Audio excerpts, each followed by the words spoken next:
اللہ کے پاس وہ سب کچھ ہے جو تمہیں دینے کے لیے دنیا کے پاس نہیں۔ لا حاصل خود سے ہی سوچ لیا، ابھی اللہ کا جواب آیا ہی نہیں۔ دل کا حصہ کیوں بناتا اللہ اگر اس کا ملنا مقدر میں نہیں؟ اللہ نے اگر کن نہ کہنا ہوتا تو تمہیں اتنا انتظار کرواتا ہی نہیں۔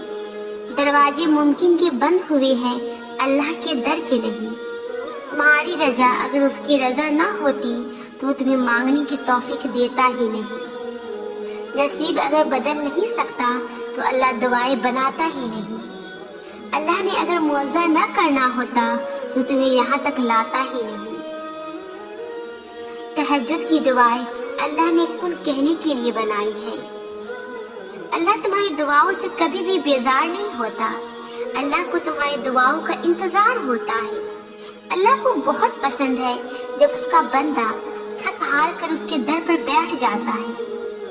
ایک دو دفعہ مانگ کر پلٹ جانے والوں کے لیے اللہ کن نہیں فرماتا۔ اللہ ان کے لیے کن فرماتا ہے جو اس سے آخر تک مانگتے ہیں۔ اللہ ان کے لیے مدد بھیجتا ہے جو بار بار اس کے در پر آتے جاتی رہتی ہیں۔ اللہ ان کی دعائیں قبول کرتا ہے جو دیری کے بعد بھی رابطہ بحال رکھتا ہے۔ اپنی من پسند چیز پانے کے لیے اللہ کو اس کے من پسند انداز سے راضی کرنا پڑتا ہے، اور سبھی عبادتوں میں سے اس کی پسندیدہ عبادت دعا ہے۔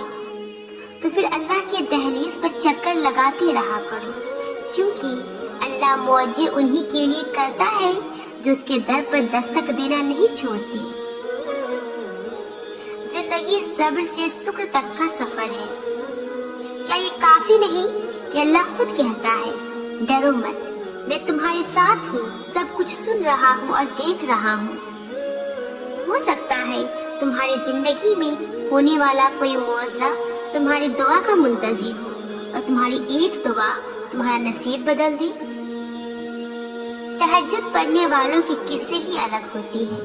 معجزے بھی انتظار کرتے ہیں ان کی زندگی کا حصہ بننے کے لیے۔ اور جانتی ہو دعا کیا ہے؟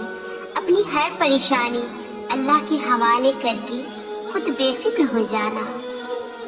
پتہ ہے صبر اتنا مشکل کیوں ہوتا ہے؟ کیونکہ اللہ نے صبر کے سلے میں ان کا معاوضہ رکھا ہے۔ اللہ تمہاری روتی ہوئی آنکھوں کو ایسا ٹھنڈا کر دے گا جیسے اس نے حضرت یعقوب کی آنکھوں کو ٹھنڈا کر دیا۔ اللہ بہت جلد تم تک کھوئی ہوئی چیز واپس لے آئے گا، جیسے اندھے کنویں سے حضرت یوسف کو نکال کر حضرت یعقوب تک لے آیا تھا۔ تم بس قبولیت کا یقین رکھو، کیا ہو سکتا ہے کیا نہیں، یہ سوچنا تمہارا کام نہیں۔ تمہارا کام صرف دعا کرنا ہے، چاہے زندگی تمہیں بے ترتیب کر کے رکھ دے، لیکن یقین رکھو اللہ تمام دعاؤں کو ترتیب دینے کا ہنر سکھا دے گا۔ دیکھنا اللہ جلد ہی ایسے وسیلے بنائے گا کہ تم حیران رہ جاؤ گے۔